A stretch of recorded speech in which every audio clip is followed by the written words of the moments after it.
হ্যাঁ, হ্যালো বন্ধুরা, good morning. কেমন আছো সবাই? আশা করি সবাই ভালো আছো। আমি হাঁপিয়ে গেছি, তাড়াতাড়ি করে ছাদে এলাম।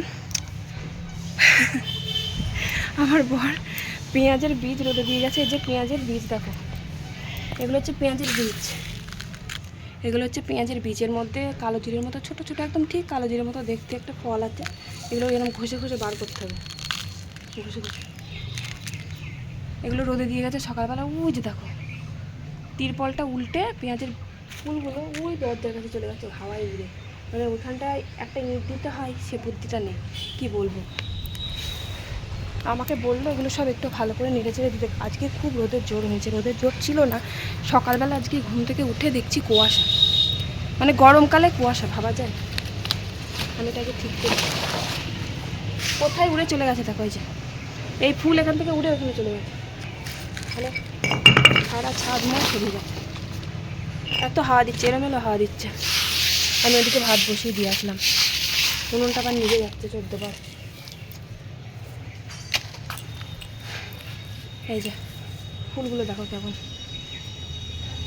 কি সুন্দর দেখতে না। এগুলো ঘষতে হবে, এরকম করে ডলতে হবে। এর ভেতরে কালো জিরের মতন বীজ আছে, এগুলো বার করতে হবে। ওগুলোই হচ্ছে পেঁয়াজের বীজ। প্রচণ্ড হাঁপ লেগে গেছে আমার। আমি ভাতটা বসিয়ে দিয়েছি, চাল টাল ধুয়ে দিয়ে এসেছি। ওদিকে মাছ এনেছে, মাছটা ধুতে হবে। অনেক কিছু রান্না হবে। ডুমুর আছে, ডুমুর রান্না হবে। বরবটি এনেছে, বরবটিগুলো ভাজা হবে আলু দিয়ে। আর মাছটা ঝাল হবে। মাছ এনেছে, মাছটা ঝাল করব। দেখি, প্রচুর কাজ। আর সকালবেলা বললাম না কুয়াশা হয়েছে সকালবেলা। আজকে আবার কুয়াশা কেন হলো কে জানে। মানে কি, শীতকালে যেমন কুয়াশা হয় সেরকম শীতকালে কুয়াশা। কি দিনকাল এলো, গরমকালে কুয়াশা। তারপরে এই যে রোদ হবে ভাবতে পারিনি, রোদ হয়েছে বলে এগুলো সব মেলে দিয়েছে। নিচে যাই আমি। আর আমার ওই যে সেই পাঁপড় এখনও শুকোচ্ছে, উনুনটা নিভে যাবে নিচে। আর এই এক জ্বালা হয়েছে দেখো, রান্না করতে যাচ্ছি আর রান্নার জ্বালানি নেই। জ্বালানি নেই বলতে মানে বাড়িতে গাদা কাঠ আছে, কিন্তু কাঠগুলো কেটেই দিচ্ছে না। কারণ আমার বর সময় পাচ্ছে না, কারণ ও ছাড়া তো কাঠ এ বাড়িতে আর কেউ কাটতে পারবে না। আর আমিও তো কাটতে পারবো না, খুব মোটা মোটা কাঠ তো। ও সে ছেনি হাতুড়ি দিয়ে কীভাবে কাটে, অনেক মোটা মোটা কাঠ। ছোটো ছোটো কাঠ হলে তাও আমি চেষ্টা করি কাটার। এবার এই যে এগুলো দেখো, এগুলো হচ্ছে সর্ষের কাঠি। এগুলো দিয়ে আমাকে জাল দিতে হচ্ছে, মানে পুরোটাই রান্না আমি এই সর্ষের কাঠি আর পাটকাঠি দিয়ে করতে হচ্ছে, কারণ একটাও কাঠ কাটা নেই। আর কয়দিন থেকে এতটাই ব্যস্ত, মাঠে যাচ্ছে, দোকানের কাজ করছে, তার জন্য কাঠগুলো কেটেও দিতে পারছে না। আর আমার খুবই কষ্ট হচ্ছে রান্না করতে। এইসব দিয়ে জাল দিতে গেলে বসে বসে জাল দিতে হবে, উঠলেই হবে না। ওই যে তাও সবজি কাটছে একদিকে, আর ওই যে দেখো উনুনটা নিভে গেছে। আর ওদিকে উনুনটা ভেঙেও গেছে, উনুনটা ঠিক করতে হবে। এমনিতে আমাদের বাড়িতে কখনো এক তরকারি ভাত হয় না, তারপরে আবার ওই জ্বালানি নেই। কী যে কষ্ট হচ্ছে আমার রান্না করতে তার ঠিক নেই। যাদের গ্যাসের সমস্যা হচ্ছে তারা গ্যাসে নিয়ে ভুগছে। আমার আবার গ্যাসের সমস্যা নেই, আমার কাঠের সমস্যা, জ্বালানির সমস্যা। মানে কাঠে রান্না করি, গ্যাস আমার আছে কিন্তু গ্যাসে তো আমি রান্না করি না। আমার সত্যি গ্যাসে রান্না করতে ভালো লাগে না, কারণ আমাদের এক গাদা রান্না হয়। আবার গ্যাসে, ঘরের ভেতরে গ্যাসে রান্না করলে না ঘরগুলো কেমন তেল চিটচিটে হয়ে যায়, ধোয়া ওঠে, ঝাঁঝগুলো সব একদম ঘরের দেওয়ালে চিপকে যায়, একদম চ্যাটচ্যাটে হয়ে যায়। তাই জন্য অতগুলো রান্না গ্যাসে আমার করতে ইচ্ছা করে না। যাই হোক, তারপর গ্যাসটাও অবশ্যই সাশ্রয় হয়, এদিকটাও ভাবা দরকার। তারপর যাই হোক, ভাত হয়ে গেছে, ভাতটা নামিয়ে নিলাম। দিয়ে এই যে বললাম না ডুমুর এনেছে, ডুমুর রান্না করব। ডুমুরটা মা কালকে রাত্রে কেটে রেখেছিল। ডুমুরগুলো সত্যি রান্না করলে এত ভালো লাগে খেতে।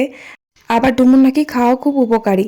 অনেক কদিন খাওয়া হয়ে গেল ডুমুর। আমাদের বাড়িতে বাড়িতে বাড়িতে গাছ নেই, মানে একটা জায়গায় আছে, সেখানে গাছ আছে। তোমাদের তো মানে এই জন্মে আর মনে হয় দেখানোই হবে না ওই জায়গাটা। আমাদের আরও একটা জায়গা আছে যেখানে গাছ টাছ লাগানো আছে, ওটা আমার বর কিনেছিল জায়গাটা অনেক দিন আগে। তো ওখানে মানে দোকান টোকান করবে বলে জায়গাটা কিনেছিল, কিন্তু সেই জায়গাটায় পাঁচিল দিয়ে ঘেরা আছে। আমার জেঠু শ্বশুর গাছপালা লাগিয়েছে ওখানে, অনেক গাছপালা আছে ওখানে প্রচুর। ওখানে মানে নানা রকমের সবজি, তারপরে সেগুন গাছ, কাঁঠাল গাছ, বেগুন গাছ, মানে নানা রকমের গাছ আছে ওখানে প্রচুর। তো পেঁপে গাছও আছে ওখানে, অনেকগুলো পেঁপে গাছ আছে।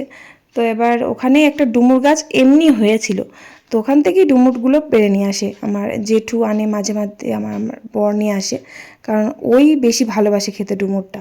তবে ডুমুর, পাকা ডুমুর কিন্তু খাওয়া যায় না, কারণ ডুমুরের ভেতরে বীজ হয়ে গেলে না ওগুলো সেদ্ধ হয় না, ওগুলো যতই তুমি সেদ্ধ করো সেদ্ধ হয় না, পটপট করে খেতে ভালো লাগে না ওগুলো।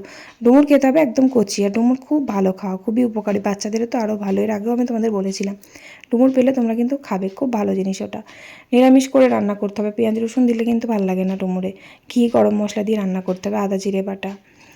যাই হোক, ডুমুরটা কেটে আমি প্রেশার কুকারে বসিয়ে দিলাম, কারণ ডুমুর সেদ্ধ হতে কিন্তু অনেকটা সময় লাগে, তাই জন্য আমি প্রেশার কুকারে সেদ্ধ করি ডুমুরটা, তাহলে তাড়াতাড়ি হয়ে যায়, 2-3টি সিটি দিলেই হয়ে যায়। ডুমুরে প্রচুর একটা মানে কষ থাকে, আঠা থাকে, ডুমুর কাটলেই দেখবে আঙুলগুলো কালো হয়ে যায়, জলটা কালো হয়ে যায়, ওই কষটা বেরিয়ে যায়। প্রেশার কুকারে সেদ্ধ করি, বেশ নরমটাও হয়, ভালো লাগে। যাই হোক, তো প্রেশার কুকারে আমি ডুমুরটা সেদ্ধ করে নিলাম ওদিকে। আর মাছও এনেছে বললাম, মাছ আমি ধুয়ে নিলাম, মাছটা কাটাই ছিল, কাটতে হলো না একদিকে ভালো। আর অনেকগুলো মাছ ছিল, আমি অর্ধেকটা ধুয়ে নিয়ে রান্নাঘরে আসলাম, আর অর্ধেকটা ফ্রিজে রেখে দিলাম। তারপর ওই যে বরবটি আলুগুলো কেটে নিয়ে ভেজে নিলাম। বরবটি আলু ভাজাটা ভালোই লাগে খেতে, খারাপ লাগে না, কিন্তু বরবটির তরকারি মোটেই ভালো লাগে না, জানো তো, কেমন একটা গন্ধ লাগে। বরবটি আলু দিয়ে ভাজলে ভাল লাগে বেশ তাও, কিন্তু বরবটির তরকারি কোনো রকমের মানে তরকারির মধ্যে দিলে একটু ভালো লাগে না খেতে, কেউই অত পছন্দ করে না বাড়িতে। আর জেঠু নিয়ে এসছে বরবটিটা, অনেকদিন হলো নিয়ে এসেছে, তো আবার বলবে যে বরবটিগুলো কী করলে, রান্না করোনি, তাই ভাবলাম আজকে ভেজে দিই, অল্প কটাই ছিল ভেজে দিলাম, পেঁয়াজ তারপর লঙ্কা দিয়ে, আলু দিয়ে। আর মাছটা বড় সাইজের মাছ, তো মাছটার মধ্যে পেটে তেল ছিল অনেকটা, ওই তেলটা দিয়ে, মানে অনেকটা না, একটুখানি ছিল। এবার তেলে যে নাড়িটা হয় না, ওগুলো আমি বেছে ফেলে দিই, অনেক আবার খাই, ওটা ফেলে দিই আমি, দিয়ে তেলটা একটু আলু দিয়ে পেঁয়াজ দিয়ে ভাজা করলাম। আর মাছটা একেবারে কষা কষা করে, মানে মাংসের মতন একদম কষা কষা করে মাছটা রান্না করলাম, কারণ মাছের ঝাল করলে, এখন আমার দেখি আমার বড় ছেলে বলে, মা একদম সেই ভোজ বাড়ির মতন করে, মানে অনুষ্ঠান বাড়িতে সে করে না মাছগুলো, একদম কি সুন্দর রসা রসা করে, ওরকম করে করবে, তো মাছের ঝোল যেন না থাকে, একদম মাখো মাখো করে করবে, একদম মাংসের মতন। তাই ভাবলাম ঠিক আছে, ওইভাবেই করা যাক আজকে না হয়। তবে মাছটা একটু নরম হয়ে গেছে, মানে ঝোলে দেওয়ার পর একটু চাপা দিয়েছিলাম, তো দিয়ে মাছটা একটু ঝোল ঢুকে নরম হয়ে গেছে। আর মাছের ঝাল করলাম, আর কি করলাম, মাছের ঝাল, বরবটি ভাজা, আর ডুমুরের তরকারি, আর আমের চাটনি।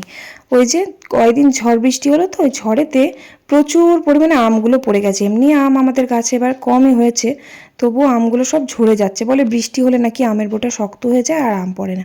কিন্তু যত বৃষ্টি হচ্ছে, মানে প্রত্যেক দিন সকালবেলা মা এত এত করে আম কুড়িয়ে রেখে দেয়, মানে এক বাটি করে বড় বড় সাইজের আমগুলো পড়ে যায়। দিয়ে কী করব, আমরা কিন্তু প্রত্যেক দিন আম দিয়ে ডাল করি, আম দিয়ে ডালটা খুব ভালোবাসে খেতে। আর এমনি আলাদা ডালও করতে হয়, যে দুরকম ডালই করেছি, গুবলুর জন্য একটু টক ছাড়া, মানে আম ছাড়া, ও আম দিয়ে ডাল খায় না, আর সবার জন্য টক ডাল। আর ওই যে আমের একটু চাটনি করলাম আজকে, একটু চিনি দিয়ে, ভালো লাগে, আমের চাটনিটা খুবই ভালো লাগে, সবাই পছন্দ করে। তো আমের চাটনি প্রায়ই করেছি, মানে আজকে যে প্রথম করলাম তা না, অনেকবার করা হয়ে গেছে। যাই হোক, তো রান্নাবান্না সেরে ধোয়া মাজা করে আমার বর বলে একটু তাড়াতাড়ি ছাদে এসো, কারণ পেঁয়াজের যে বীজগুলো ওগুলো পায়ে করে করে ঢলে দিচ্ছে, আর আমাকে বলছে ঝেড়ে নিতে। পেঁয়াজের বীজ কিন্তু এবার একদমই ভালো হয়নি, মানে ফলগুলো খুব ছোট ছোট হয়েছে, মানে ফুলগুলো খুব ছোট ছোট হয়েছে, তার জন্য মানে ঝেড়েও বার হচ্ছে না। তো এবার তিরপলে রেখে দিয়েছিল, তিরপলে রোদে দিয়েছিল, আমার বর বলে ধুলোগুলো ছেড়ে দাও, ধুলোর সাথে দেখছি বীজগুলোও বেরিয়ে যাচ্ছে, তারপরে আবার ফুলগুলোও বেরিয়ে যাচ্ছে, মানে বড় বড় সাইজের ফুল হয়, তো সাথে মানে ভালো করে ডলে নিলে তার মধ্যে থেকে ওই যে কালো রঙের, কি বলবো, কালো জিরের মতন দেখতে, ওরকম বীজগুলো সব বেরিয়ে যায়, সাইড হয়ে যায়, কিন্তু বাড়ি হচ্ছে না। আমি তো ঝাড়ছি, হলোই না, দিয়ে ও আবার নিচে নিয়ে গিয়ে মায়ের কাছে নিয়ে গেল, তো মা ঝাড়লো, বলছে তাও বার হচ্ছে না, কারণ ফুলটাই ভালো হয়নি, এবার বীজটাই ভালো হয়নি। তো আমি বললাম ছাদে ঢেলে দাও, পায়ে করে ডলো, দেখো যদি হয়তো হবে, ভালো করে পিষে যাবে। আর তিরপলের মধ্যে না স্লিপ কাটছে, হচ্ছে না একদম। যাই হোক, তো অত রোদের মধ্যে কাজ করা যাচ্ছে না, আমি খানিকটা ঝাড়লাম, ঝেড়ে চলে আসলাম। তারপর আমার বর খানিকটা কাজ গুছিয়ে রেখেছে, আবার কালকে ঝাড়তে হবে। মানে এগুলো খুব মানে ছায়ার মধ্যে হলে খুব ভালো হয়, কিন্তু ছায়ার মধ্যে তো হবে না, কারণ পেঁয়াজের বীজটা রোদে দিতেই হবে, ওটা মচমচে ভাব হবে, তারপরে তো ওটাকে পায়ে চাপ দিলে তবে তো গুঁড়োবে, প্রচুর খাটনির ব্যাপার আছে। আমি তো থাকতেই পারলাম না, রোদে পালিয়ে আসলাম। তারপর আবার গুবলুকে চান করানো খাওয়ানো থাকে, তাই ওকে চান টান করিয়ে খাইয়ে টাইয়ে দিলাম, তারপর আমরাও চান টান করে খেয়ে নিলাম। তারপর বাসনগুলো ধোয়া মাজা করে ছাদে এলাম। ছাদে এসে দেখি আমার বর এগুলো সব কিছুটা মানে পায়ে করে ঘষে ঘষে রেখে দিয়েছে। দিয়ে আমাকে বললো তুমি পারলে বিকেলবেলা ঝেড়ে দিও। এবার কি বলো তো, চান করার আগে ঝেড়ে দিলাম ঠিক আছে, এবার মাথায় ধুলো, এত পরিমাণে ধুলো না মাথায় ভর্তি হয়ে যাচ্ছে, তাই জন্য ভাবলাম চান করার আগে ছাড়লেই ভালো হতো। কিন্তু বিকেলবেলা আমি কি করে ঝাড়বো, সারা গায়ে মাথায় ভর্তি হয়ে যাবে, আবার আমাকে স্নান করতে হবে। তাই ভাবলাম থাক আজকে আর ঝাড়বো না, একেবারে কালকে ঝেড়ে নেব। তো তিরপলেরগুলো আমি যেগুলো তিরপলের মধ্যে দেওয়া ছিল ওগুলো তিরপল চাপা দিয়ে দিলাম, আর যেগুলো নিচে রেখেছিলো ওগুলো একটা পলিথিন ছিল ওটা চাপা দিয়ে দিলাম। আর এত ধুলো, তাই মানে যেটুকুনি ওড়াচ্ছি তাই আমার গায়ে মাথায় হয়ে যাচ্ছে। আর ওদিকে গুবলু, আমার সাথে গুবলু আছে, যেখানে মানে আজকে এমন এলোমেলো হাওয়া দিচ্ছে যে কুলোতে করে ঝাড়ছি তো সামনের দিকে হাওয়া, যেদিকে ঝাড়ছি সামনের দিকে হাওয়াটা আসছে আর সব উড়ে আমার মুখের মধ্যে আসছে, কি বিরক্তিকর না। তো আমি চাপা টাপা দিয়ে তো নিচে চলে আসলাম। তারপর সন্ধেবেলা সন্ধে দিলাম, দিয়ে গুবলু সোনাকে পড়তে বসিয়েছি। খুব দুষ্ট হয়েছে না তো, পড়ার সময় মানে একটা করে ওয়ার্ড লেখে আর চুপ করে বসে থাকবে, নয়তো গল্প করবে, কথা ঘোরাবে। মানে ধরো এ লিখলো, এ লেখার পর আবার লাফিয়ে লাফিয়ে এদিক ওদিক ঘুরে বেড়াবে, এরকম এত দুষ্ট হয় যে না, মানে খুব বকতে হবে তারপর মানে ওকে পড়ানো যাবে। বড় ছেলেকে যেমন ছোটোবেলায় পড়িয়েছি, যা পড়িয়েছি তাই পড়েছে, যা বলেছি তাই করেছে। আর এ তো একটুও কথা শোনে না, মানে খুবই দুষ্টু। লেখাটা এ থেকে জেড অবধি শিখেছে, আর অগুলো খুব একটা কঠিন, তো অগুলো খুব একটা শেখেনি এখনও, লিখতেই চায় না, খালি বলবে আঙুল ধরো আঙুল ধরো। আঙুল ধরলে কী করে শিখবে বলো তো? তবুও মানে যতটা মানে চেষ্টা করি আমি ওকে শেখানোর, মানে সময় তো খুব একটা পাই না, সারাদিনে সন্ধেবেলা ছাড়া সময়ই পাই না আমি। আর সব সময় পড়তে চাই না, ধরো আমি যদি বসে থাকি সেই সময়টা বলি পড়তে বসো একটু পড়াই, তাহলে বলবে আমি পড়বো না, আমি সন্ধ্যেবেলায় পড়বো, আমি এখন পড়বো না। মানে আজকালকার বাচ্চাদেরকে না মানে জোর করে কোনো কিছুই করানো যায় না সত্যি করে। আগে আমি আমার বড় ছেলেকে পড়িয়েছি কত সুন্দর, মানে ওকে বলতে হতো না বইটা নিয়ে আয়, ও নিজে নিজে সন্ধে হতো বইয়ের ব্যাগ নিয়ে এসে বই খাতা বার করে কি সুন্দর পড়া করে নিত, আর সত্যি করে ভালো মার্কসও পেয়েছে আগে।